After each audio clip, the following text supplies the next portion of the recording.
নমস্কার বন্ধুরা, কেমন আছেন সবাই? আশা করছি সবাই ভালোই আছেন। আমি মিলি চলে এসেছি একটি নতুন ব্লগ নিয়ে।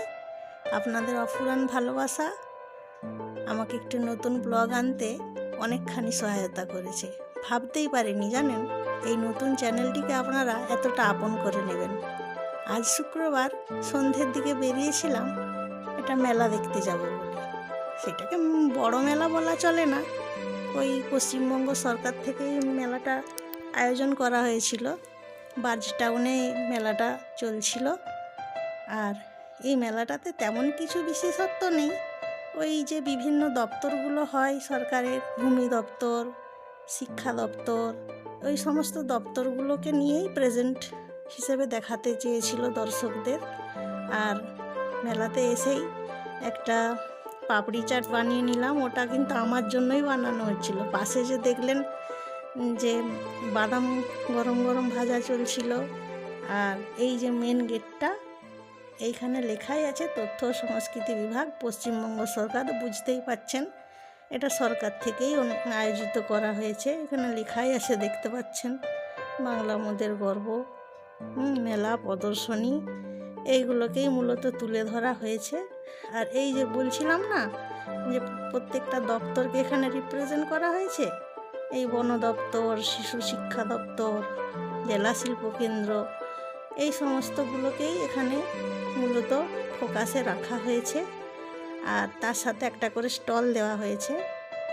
ওই স্টলগুলোতে বিভিন্ন ধরনের ফুল, তাছাড়া হাতের যে কোনো জিনিস নিজেরা বানিয়ে এনেছে, ওইগুলোকেই মূলত এখানে দেখানো হচ্ছে। আর যার যেটা পছন্দ হচ্ছে সে সেটা নিয়েও যাচ্ছে।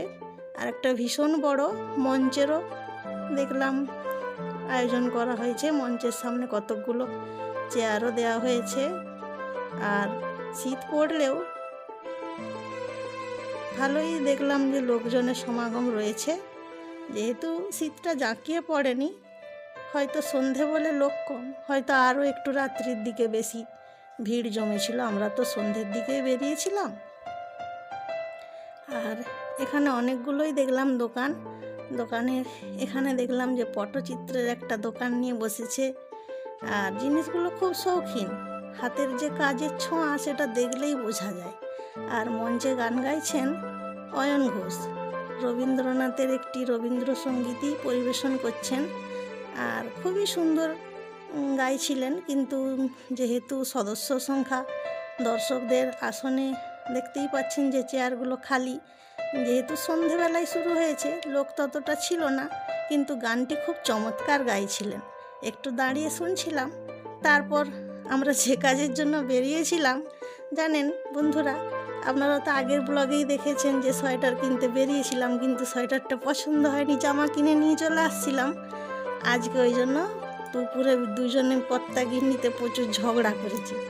একটু ঝগড়াঝাটি হওয়ার পর বলছে, চলো তোমার কতগুলো সোয়েটার লাগবে বলো, তোমার যতগুলো পছন্দ হবে ততগুলোই কিনে দেবো। আমি তো ডগমগ খুশি। আমি বলি, চলো দেখি তোমার কত পকেটে টাকা আছে, আজকে সব খরচ করিয়েই ছাড়বো। তো চলে যাচ্ছিলাম এম বাজারে। কর্তামশাই এখানে বিয়ের আগে অনেকবারই গেছে, কিন্তু আমি এই প্রথমবার গেলাম। ওইখানে আরও গেলাম, কারণ ওইখানে ও বলছিল যে জিনিসগুলো কম দামের মধ্যে কিন্তু তোমার পছন্দ হয়ে যাবে। ওটা শুনেই আরও গেলাম। আর আমি অত দামি দামি জিনিস পছন্দও করি না। আর যেখানে একটু কম দামের মধ্যে ভালো জিনিস পাওয়া যাবে, আমাদের মতো মধ্যবিত্ত মানুষ বাপু, আমি এগুলোই পছন্দ করি। যে যেখানে একটু কম দামের মধ্যে জিনিস পাওয়া যায় আমি সেইগুলোই কেনাকাটা করি। আর সেই সমস্ত দোকান থেকে কিনতে বন্ধুরা ভালোও লাগে। আর ওই উদ্দেশ্যে আমি ওই কথাটা শুনেই আরও রাজি হলাম যে তাহলে চলো ওই দোকানটাতেই যাই। আর এটা হচ্ছে কেরানিতলার যে রাস্তাটা ওই জজকোটের দিকে চলে গেছে, ওই একটু গেলেই এম বাজার। এই যে চলে এসেছি বন্ধুরা, এটা বড় করে ব্যানার দেওয়া আছে। আর এখানে গাড়ি রাখারও ব্যবস্থা আছে। চলুন ঢুকে পড়ি। এই যে বন্ধুরা, এখানে আমাদের গাড়িটা রেখে এই যে মেন গেট, ঢুকে পড়েছি।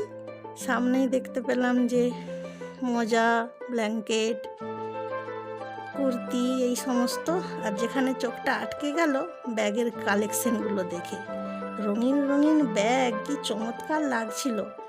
যদিও ব্যাগ নিইনি, ব্যাগ নেওয়ার উদ্দেশ্যে তো আমরা যাইনি, গিয়েছিলাম সোয়েটার কিনতে, কিন্তু ব্যাগগুলো দেখে খুব ভালো লাগছিল। ব্যাগের কালেকশনও আছে প্রচুর, আর দামগুলোও দেখলাম যে না, ঠিকঠাকই দাম আছে। যদি নিতাম তো একটা নেওয়াই যেত, কিন্তু আমি আজকে গিয়েইছিলাম সোয়েটার কিনবো বলে। আর সোয়েটার কিনবো তো বলে গিয়েছি, কিন্তু জিনিসগুলো এত মানে দেখে কনফিউজ হয়ে যাচ্ছি, সবগুলোই পছন্দ হয়ে যাচ্ছে।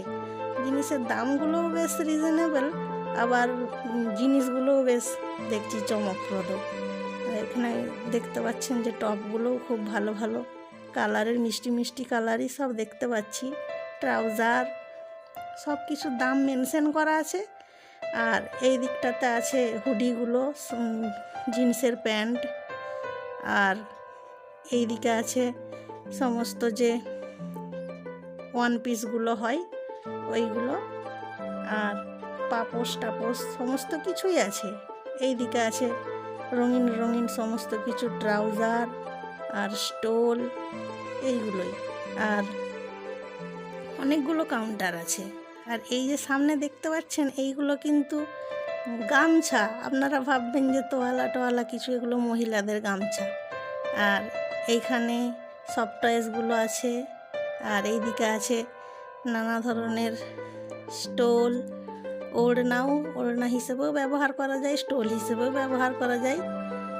এই ধরনেরই সব জিনিসগুলো এই সাইডটাতে আছে। আর এই যে এইদিকে একটা ধরনের বেশ সুন্দর দেখলাম যে প্যান্টের কালেকশন। আমাদের জিনিসগুলো নেওয়া হয়ে গেছে। এই যে ক্যাশ কাউন্টারে চলেও এসেছি, অনেকগুলোই কিনেছি, বাড়িতে গিয়ে আপনাদেরকে দেখাবো। আর এই বেরিয়ে আসার আগে আর একবারটি আপনাদেরকে দোকানটা ঘুরে দেখিয়ে দিচ্ছি। প্রচুর কালেকশন আছে, প্রচুর। আর শুধু যে জামা কাপড়ই পাওয়া যায় তা না, এখানে সমস্ত কসমেটিক্স আইটেমও আছে। আর ঝুড়ি, তারপর চশমা, যা যাবতীয় জিনিসই পাওয়া যাবে। ওইখানে অতটা ঘুরে ভালো করে দেখার সময় হয়নি, যেহেতু বেশিক্ষণ ছিলাম না। আর বাড়ি চলে এসেছি, চলুন দেখাই আপনাদেরকে কি কি নিয়েছি। বন্ধুরা, আজকে বরের পকেট কিন্তু পুরো খালি করে দিয়েছি। আর এই যে দেখতে পাচ্ছেন, এই যে হুডিটা একটা নিয়েছি, এই কালারটা কিন্তু আমার ভীষণ ভালো লেগেছিল। যখনই দুটো কালার দেখেছিলাম, একটা অ্যাশ কালারের আর এই মিষ্টি কালারটা। আর এই যে দেখতে পাচ্ছেন, এটা মানে মাফলারও বলা চলে, আবার স্টোলও বলা চলে, দু রকম হিসেবেই ব্যবহার করা যাবে। ওটাও বেশ সুন্দর, এটা মানে ইয়েলো কালারের সাথে অ্যাশ কালারের, এটাও বেশ ভালো লেগেছিল। আর এই যে হুডিটা দেখছেন, কেমন লাগছে আপনাদের জানাবেন। এই যে যেটার কথা বলছিলাম, মাফলারও হিসেবেও ব্যবহার করা যাবে, আবার স্টোল হিসেবেও ব্যবহার করা যাবে। আমার তো সব জিনিসগুলোই খুবই পছন্দ হয়েছে। আর এই যে একটা টুপি নিয়েছি, সাদা আর কালোতে কাজ করা আছে, খুব সুন্দর। আমার তো সব কটাই মনে হচ্ছিলো যতগুলো দেখছি ততগুলোই নিয়ে নিই। বেশ কয়েকটা নিয়েওছি। আর এই সব থেকে যেটা পছন্দ হয়েছে এই হুডিটা, এটার কালারটা এত মিষ্টি। আর যখন ট্রায়াল রুমে ট্রায়াল দিচ্ছিলাম, দেখলাম একদম পারফেক্ট ফিট হয়েছে, খুব সুন্দর লাগলো। আপনাদের কেমন লাগছে অবশ্যই জানাবেন। আর বন্ধুরা, আমার ব্লগগুলো না মানে পরিপূর্ণ হিসাবে আপনাদের সামনে তুলে ধরতে পারছি না, কিছু ত্রুটি রয়েই যাচ্ছে। তাও যে আপনারা ভালোবাসা দিচ্ছেন, আমি একদম স্যাটিসফাইড। আর সবচেয়ে আকর্ষণীয় যে জিনিসটা, এই যে এটার দামও যেমন নিয়েছে, দেখতেও সেরকম। এটা বন্ধুরা কীরকম ফোনে লাগছে জানি না, কিন্তু খুবই মিষ্টি কালার। আর সবাই ভালো থাকবেন। এখানেই আমি ব্লগটা শেষ করছি। কেমন লাগছে ব্লগগুলি অবশ্যই একটি কমেন্ট করে জানাবেন। সবাই সুস্থ